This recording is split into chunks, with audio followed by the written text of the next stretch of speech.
Good morning. Happy Tuesday. Welcome to Connection from Spirit and Truth Sanctuary. We will begin this morning with our morning blessing. Spirit of Truth, we give thanks today for our connection in this time of togetherness, for our sameness as well as our contrasts, and for the light we reflect to one another and see in one another. We give thanks for the holy that holds us and for the humanity that always brings us back to the holy. We ask that our happiness, our peace, and our joy now be woven into the fabric of the world around us, and that it serve as nourishment to feed the heart of the collective. In the name and nature of the Christ, amen, and so it is. Okay, moving right along to the quotes. The first one from a woman named Elaine Welteroth. When the world tells you to shrink, that's the time to expand. Next one by Albert Einstein. Imagination is everything. It is the preview of life's coming attractions. And this next one is short. It's only 3 words, but very powerful, by the poet Emily Dickinson. Dwell in possibility. Next, the universe is constantly listening to your thoughts, and it answers accordingly. And lastly, there is no doubt that creativity is the most important human resource of all. Without creativity, there would be no progress, and we would be forever repeating the same patterns. Excuse me just one second. I'm going to read that one again because that one is kind of the foundation for our teaching, and I didn't want my clogged up throat to mess it up. So this one is by Edward de Bono. There is no doubt that creativity is the most important human resource of all.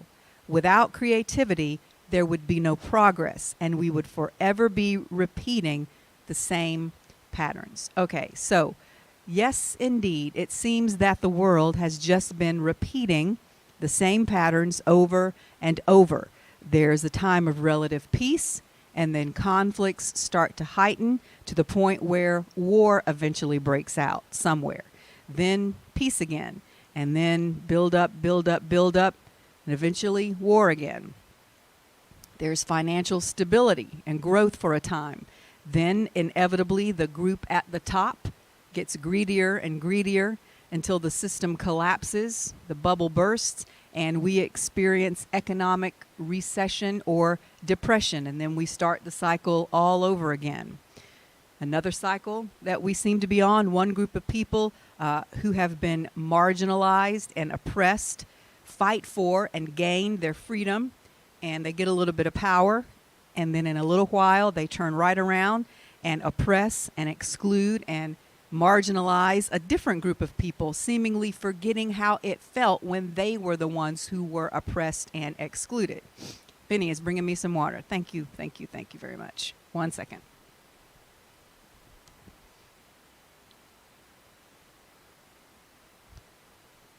I appreciate that. So, all of these cycles, how do we stop this? How do we get off the merry-go-round and start moving forward or upward, whichever way you want to look at it? I think that we have realized by now that no one's coming to save us. If we want a new world that's different from the one we have now, we are going to have to create it ourselves. We're going to talk today about exactly how to do that. Speaking of waiting on someone to come and save us, I had a little epiphany the other day driving in the car. Mom and I were driving to church on Sunday, and I have a special playlist that we listen together while we come to church, which includes quite a few of the older church songs that I grew up listening to. And a lot of these songs contain theology that we have moved on from now, but I still enjoy the music for lots of reasons. First of all, it's just really great music. Secondly, it holds a lot of good memories for me. Those were songs I listened to while my spirituality was just beginning to form as a child. That was the first way in which I connected to God, and therefore certain synapses formed in my brain. surrounding this music that still triggers certain emotions in me. So I still enjoy listening to it, and there's nothing wrong with that. But sometimes I have to shift my perspective when listening to the lyrics, given what I now believe. So this past Sunday in the car, on the way to church, an old Andre Crouch song came on. The name of it is Just Like He Said He Would, and it's about the rapture, basically, which a lot of people still believe is a real event that will take place where Jesus returns to earth, gathers up all the believers, and whisks them away to heaven so that they no longer have to deal with all of the evils in this world. It's like I was talking about just a minute ago. It's this mentality that someone's coming to save us, and if we can just hang on until he gets here, we'll be okay. So here are some of the lyrics. Just like he said he would, he's coming back for me in the twinkling of an eye. Just like he said he would, he's coming back for me. He's going to take me to my mansion in the sky. Then there's this part. He said, if I go away, I'm coming again someday to receive you unto myself. But while I'm gone away, I'm preparing you a place, and I'm coming back to take you there. When you hear the trumpet sound, that's when the dead in Christ will rise. We shall see him in all of his glory. In the twinkling of an eye, we shall meet him in the sky. So all of a sudden, when I was listening to this, I thought, what if we got that whole thing backwards? What if we're the ones who are supposed to be preparing a place for Jesus, a.k.a. the Christ consciousness, to come back to? Not that he's going to pick us up and take us somewhere that he's prepared, but that he's going to come back and dwell in the place where we have prepared, which a lot of people, again, believe he did already come back on the day of Pentecost. But I was thinking as I was listening to this song, what if we just flip that whole script upside down? Because after all, heaven is a place that does not need the Christ consciousness. The spirit realm is already a place of oneness and perfection. Where Christ's spirit is most needed is here on earth. So what if it's part of our job to create a place here on earth as it is in heaven? Okay, that's what the Lord's Prayer actually says. We are down here. We are bringing heaven to earth rather than waiting to be taken to heaven. As above, so below. But instead of focusing on creating something new here on earth, a whole lot of people have decided they'd rather just escape and be taken away and not have to deal with it. I don't think that's what's going to happen. Anyway, that's just a little peek inside how my mind works. Let's move on now to how we're going to do this. If no one's coming to snatch us away out of here, then how are we going to ourselves? I want to back up just a bit, though, and talk about what day it is. It is March 15th, also known as the Ides of March. The historical significance of this date is that it is the day on which Julius Caesar was assassinated, and famously, he was warned ahead of time by a person called a seer, which we might call a prophet, who told him, beware the Ides of March, which he laughed off and ignored to his detriment. But I want to give you a different warning today. I want to tell you to beware of people who say to you, you're just making that up. Anytime that you dare to paint a different picture of or vision for the future or even of the present that they do not believe is possible. Okay? When someone says that to you, it is intended as a derogatory phrase, implying that you're lying. Oh, you're just making that up. Anytime you present with them with something that is unbelievable to them on the level where they are. However, I want to propose to you today that your answer to these people should be, why, yes, I am. And furthermore, so are you. We're all making it up. We are all creating all of the time, whether we are aware of it or not. Even the people who don't believe they're creating, who don't know they're creating, are creating.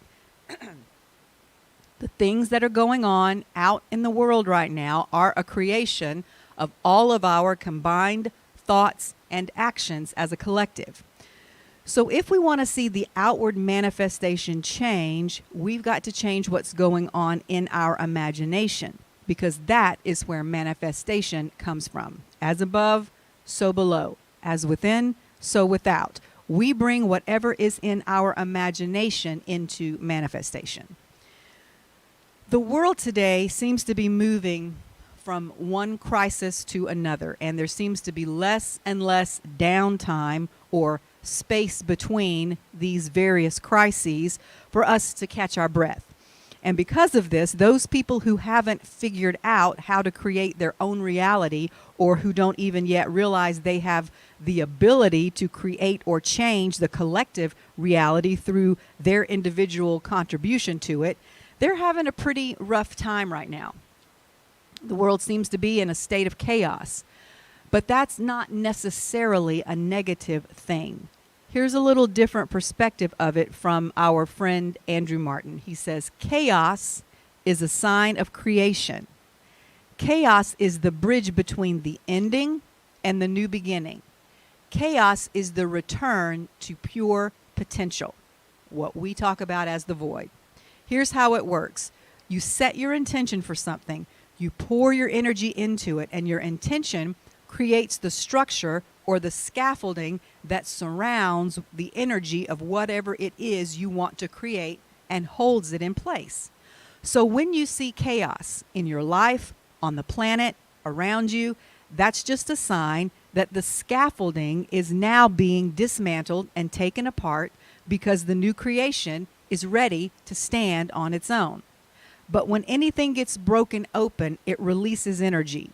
War is a form of energy. So when you see it, yes, pray for the people who are being affected by it. Yes, pray for the well-being of all souls involved.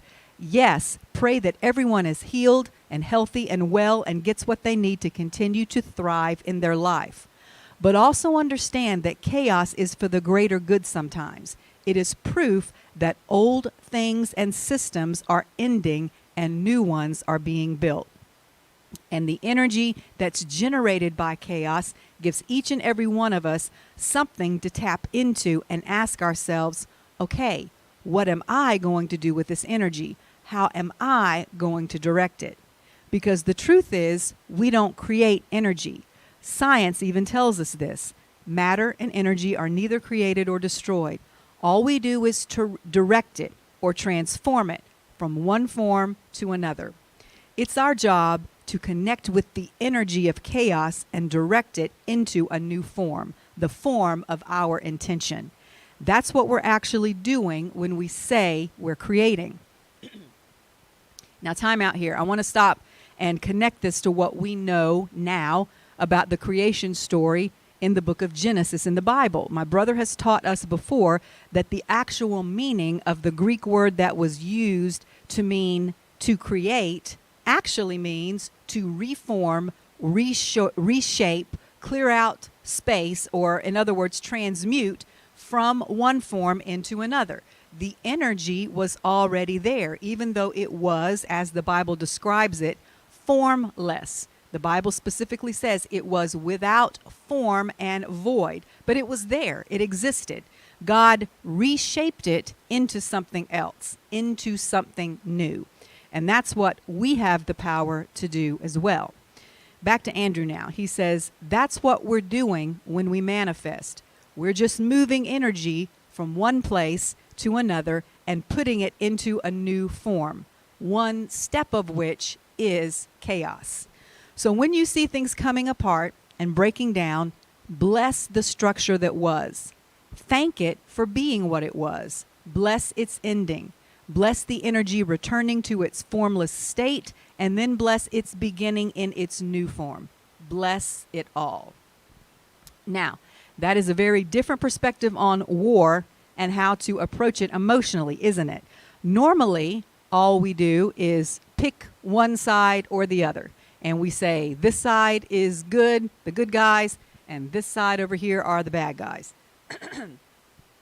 But that's just staying on the merry-go-round. All that's creating is more division and more separation and ultimately more war. And this doesn't mean you have to condone, if you don't do this, if you don't pick a side, it doesn't mean that you have to condone evil actions or destructive forces or leaders. But getting down into that us versus them mentality only lowers the vibration. It does nothing to transmute the energy. And guess what? There's light and darkness in everything. Nothing and no one is either all good or all bad, no matter how much it may look like it on the surface. And again, I know that innocent people are suffering right now. And yes, we should pray for them and send support and resources if we feel called to do that.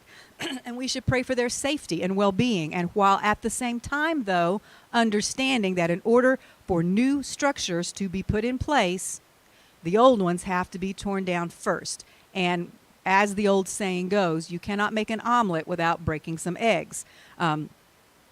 And we also need to remember that there are people on both sides of this that are suffering. Even if you believe Vladimir Putin is the most despicable human alive, he is not representative of every single Russian. Things are also never black and white. No one ever wins a war. War is hell for everyone involved. So those of us who are not directly involved should be sending our love, our light, our prayers to all of them, not just the ones on the side we picked.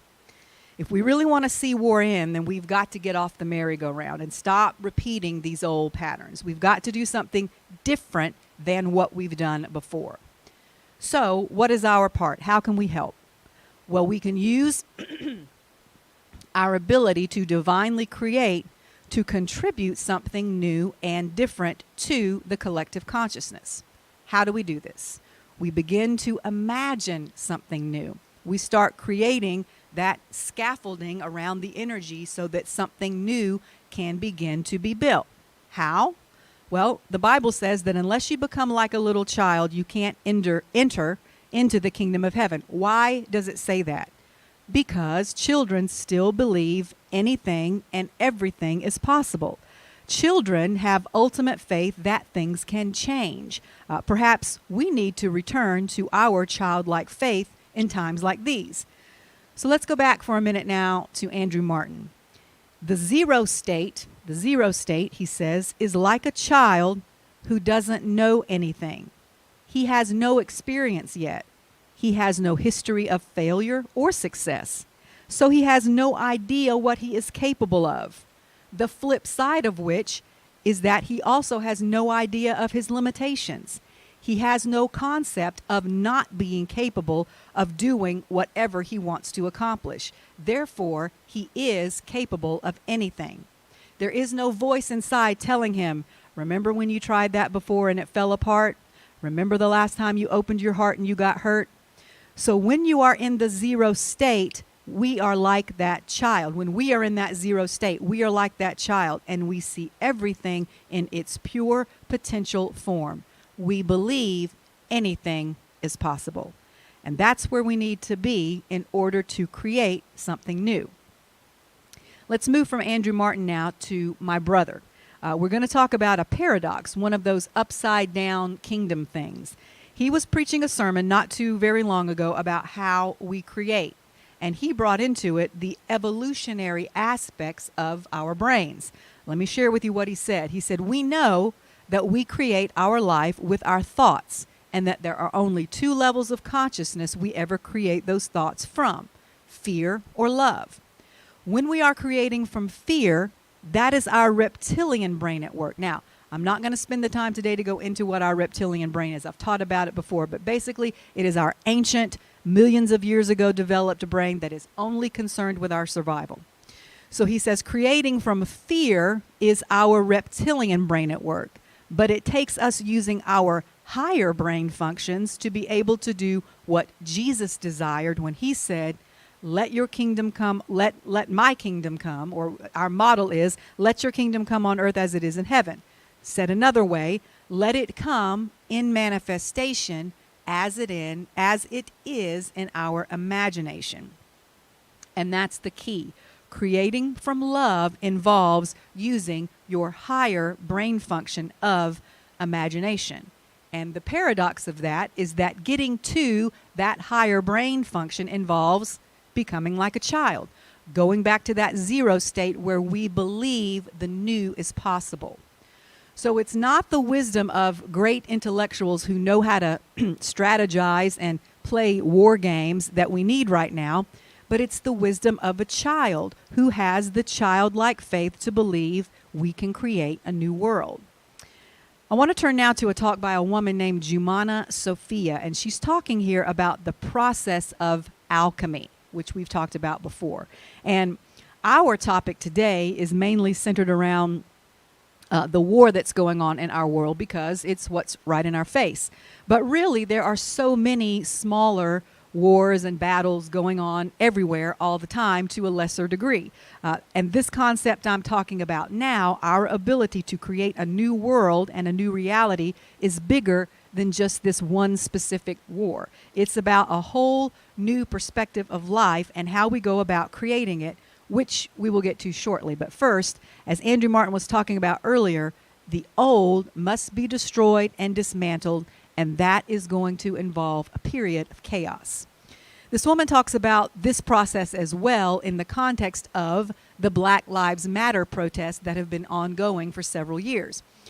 She mentions something called alchemy, which is basically what Andrew was talking about when he was describing the energy that's released and the chaos that occurs when things are being transformed from one form into another. Alchemy is taking something that is worth less, not worthless as in worth nothing, but worth less, and transmuting it into something that is worth more. The example most often given is turning lead, the base metal of lead, into gold. For our purposes today, we're talking about transforming the old world and its systems and its structures into a new one. She says the spiritual alchemists of this generation are the people who know how to take in poison and transmute it into medicine. As we know, a lot of times medicine, or a substance that heals, can also have an aspect to it that's poisonous if it's given in the wrong dose or not handled properly. We all know that antivenom that's used for snake bites is made from the snake venom itself. In order to get to the part that's medicinal, you have got to take in the poison first and then somehow separate out or strip away the harmful part. Then she talks specifically about the protest. The events that have sparked recent protests have exposed the poison that exists in our world, caused by one segment of people dehumanizing another segment. And we are now in the process of stripping that down to its essence, which is the only way to get to the medicine. Now, that statement she just made could also apply to war, because that's what it is too. One segment, group, country, dehumanizing another to the degree that they're willing to kill them in order to get whatever it is they want. Because you can't really kill someone until you make them your enemy. If you're seeing someone as your brother, it's very hard to harm them or kill them. She continues, sometimes you have to take a house that's falling apart down to its foundation before you can rebuild it. So whether it's war or protest, whatever, that's what we're talking about. Before you can build something new, the old must be dismantled or taken apart. We've established that. There's a fine line between deconstruction and destruction or demolition. All three of these words and their corresponding actions have slightly different meanings, but it can sometimes be difficult to tell the difference.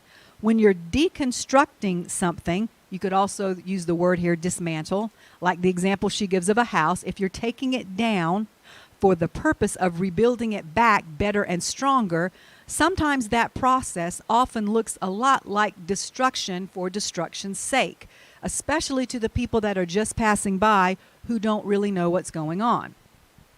Now, time out. I'm not trying to imply by using this example that Putin is somehow the good guy, and I know that there are people out there who believe that. So please don't read anything into this, what I'm saying, other than the fact that war in general is a part of the old structure and system of our world, and that structure no longer works. A lot of people I see online are comparing this to World War II, and they're comparing Putin to Hitler. But I personally believe that that was then and this is now. And the solution that worked that time is not going to work at this time because it's already a different world, and we're making it a different world still from what it is now. Disclaimer, just my personal opinion. I don't want to get off topic with that. The bottom line is we have built a house that now needs to come down. So however it gets dismantled, whether it's deconstructed piece by piece in an orderly way or whether it's brutally and violently demolished, either way it's coming down because it's just time for it to come down. And again, don't attach specific places or people to that. I'm talking about systems and structures. The real question is, once it's down, how will we rebuild it? That's where all of our focus should be right now. We're not the ones sitting here in America in the thick of the fight. So we don't need to let our vibration get into the thick of the fight. It's not necessary. We need to be looking ahead and finding a solution for when the dust settles, what are we going to rebuild then? How do we transmute the poison present in those old systems into something that has the ability to heal? How do we spiritually alchemize this? For more on this, we're going to go back to Andrew Martin. He says, we're always creating. We live in a creative universe. Every thought, every action creates something on some level. Chaos is just a sign that we are in the midst of transformation. And that can actually be a really good thing, because when things are in a chaotic state, it means that they are unbound. It means they are formless. It means the system that held all the power of that energy is breaking down and returning to the zero state. It means that we have something to work with. Once all the old energy is unleashed, we are swimming in potential. So when we look at things like suffering, turmoil, violence, and war, it's easy to be duped into thinking that that external world is creating you or us. No, we created it. What we're seeing right now is just the release of the collective shadow. By the time something reaches physical form, it's old news. It was energetically created long before. The physical manifestation doesn't create the reality. The reality, which we create with our imagination, creates the manifestation. It doesn't work the other way around. The reality is always internal first. So when you look around at the chaos and you don't know what to do or how to help, the answer is to be generous with your imagination. You possess the same divine gifts and abilities as the Creator. He, she, it gave us the divine spark, and the source of that spark is endless. It is never diminished. The more we give, the brighter our light shines. And when you know who you are, you create automatically, just like nature. Nobody sits looking out their window at the apple tree in their yard wondering what's going to happen when spring comes. They know that tree's going to bloom. It's going to produce apples because it knows what it is. When you know what you are, your creations will be just that sure. Nature is also generous. Those apples are there for anyone passing by to take. The owner of the apple tree might stop you from picking the apples, but the tree won't. It's nature's nature, as it were, to be generous. And when we know who we are, it's easier for us to be generous because we understand we are endless and limitless, just like God. Generosity is a state of being that is reflected all around us, and generosity generates, which is another way to say creates. Generosity is the key. You don't meet fear with fear. You meet it with light. You don't meet rage with rage, or outrage, I would add. You meet it with love. And when you do this, the energy moves forward and up. Now, time out. What did I say at the beginning? How do we get off the merry-go-round? How do we move forward or up instead of round and round? This is how. Meeting fear with fear and rage with rage only creates more of both and only keeps us on that merry-go-round going around. I want to stop here and interject something that I've told you before from Esther Hicks. She said she's talking about what to tell people who tell you you're crazy for believing you can create a new reality and that you keep believing and imagining, even when the reality all around you is seemingly in chaos and there's no physical evidence that what you are imagining and believing will ever come into manifestation. She says, so when people ask you how you're coming with a specific goal, your only answer is, it's right on track. And if they ask you if it's begun to unfold in a way that you can see, answer them the same thing. It's right on track. And when they ask you what physical evidence you have that gives you license to feel so certain, that's when you say, I have left that old modality, okay, we're just talking about old structures and systems, far, far behind, because I found I was going about it backwards. When I demanded that I get what I was looking for first so that I could have an emotional response to what's already happened, I am no longer creating. I'm just observing and reacting. Then I've joined the ranks of millions of others trying to control the conditions so that I can have a better feeling response. But what you want to be doing instead is creating the conditions, not responding to them, okay? Creating versus responding. So the question becomes, how do you create a condition? And you would answer that question by saying, I have learned I am healthier in my imagination than I am in my observation, because when I imagine, I can make it exactly the way I want it to be. And they might then say to you, oh, you're a dreamer. You're not a realist. Upon which you would say, oh, I never face reality. I create it. I don't look at what is, if I don't prefer or like what it is, of course, and regurgitate or reproduce more of it. I look at what is, which automatically causes me to launch a desire for something different, for something better. And then I feel my way into vibrational alignment with that different and better and higher version of reality. Okay, how much do I love that? And it fits perfectly with what Andrew Martin is saying. You don't meet fear with fear, violence with violence, and war with war, rage with rage, because that only creates, reproduces, or as Esther put it here, regurgitates more of the same. If we want higher and better, we've got to rise higher in our vibration and be better in our actions. And I also love what she said there, I don't face reality, I create it. That's very similar to what I said earlier. When you share a dream or a vision for how you see reality and people tell you you're just making that up, your answer is, I certainly am. Because somebody has to. Somebody's got to have a dream for a better future. Somebody's got to hold the higher vibration of the place that we want to get to instead of staying down here in the muck of where we are. You know, I had a thought the other day, and I thought, wouldn't it be wonderful if during this conflict between Russia and Ukraine, suddenly, if in the midst of a physical confrontation between the two sides, both sides just laid down their weapons and said, we don't want to do this. You're my brother. We don't want to be in this war. And if I said that out loud, which I have now, a lot of people would call me crazy. A lot of people would say, that's impossible. But it will never be possible until somebody thinks it, until somebody dreams it and visualizes it and meditates on it and gives it energy. Things will stay exactly as they are unless there are a few brave souls who are willing to transmute the poison into the medicine.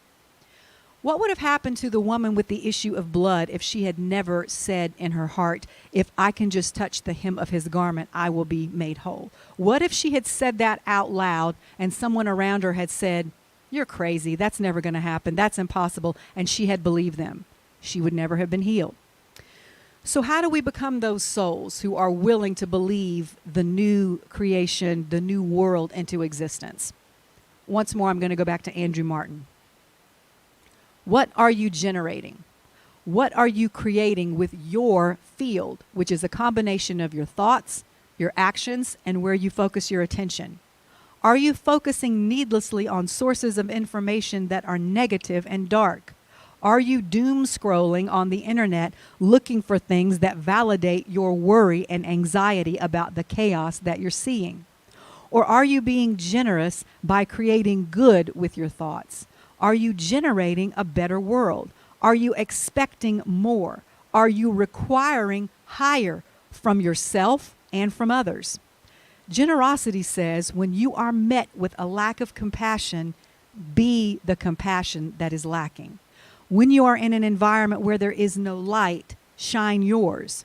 When you come into a place where there is no love and inclusion, embody love and model inclusion. You have that choice. You might say, well, I feel safe and misunderstood in those environments. Okay, you're entitled to feel unsafe and misunderstood, but if you continue to perceive a lack of understanding is what you will continue to experience. The outer does not create the inner. The inner creates the outer. If you keep feeling misunderstood, people will keep misunderstanding you. Whenever and wherever you see darkness, shine brighter. When you begin to be the change you want to see in the world, you realize that you have the power to shift any circumstance you're in for the better. Our inner reality is the primary reality that controls the outer reality, which is secondary. It can be no other way. It is divine law. So if you are finding yourself in a dark place, maybe you're there because you're the light it needs. You are not here to save anybody, only to remind them of their own divinity, especially those who have forgotten it. And the brighter you shine your light, the easier it is for them to see theirs. When you do not see divinity present in any situation, be the source of it. And let your prayers be for the well-being and highest good of all souls involved, because we all drink from the same well. And whatever you're pouring into that collective well, remember, you're drinking it too. So let's don't be wishing harm on other people. If you want to be a source of purity and clarity and healing, that must be what's pouring out of you, and it must exclude no one. If your ideas of inclusion and diversity do not extend to those who hold other beliefs than you, to those who seemingly oppose your ideology, to those who ask questions that are challenging to you, then it is full of, and he said a word I don't want to say, I'm just caca. If you're not walking your talk, it's just a performance. If in a room of 100 people, you're the only one who remembers the truth of who you are, then stand up, shine your light, and let it become infectious. Let your generosity become infectious, your peace and your compassion and your love, because thoughts, feelings, and energy are indeed infectious. If we're going to have a virus, let's let it be of all the good stuff. Let's start spreading that. Be a source of the truth that gives others the opportunity to stop and say, oh my God, I've had it wrong this whole time. And believe that they can do this.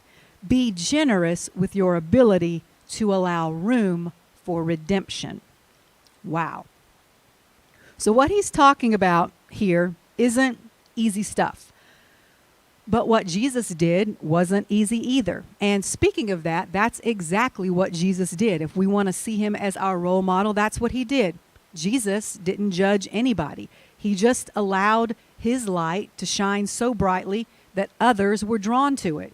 And once they were there in his presence, his vibration was so high that they either had to jump up to where he was and see things as he saw them.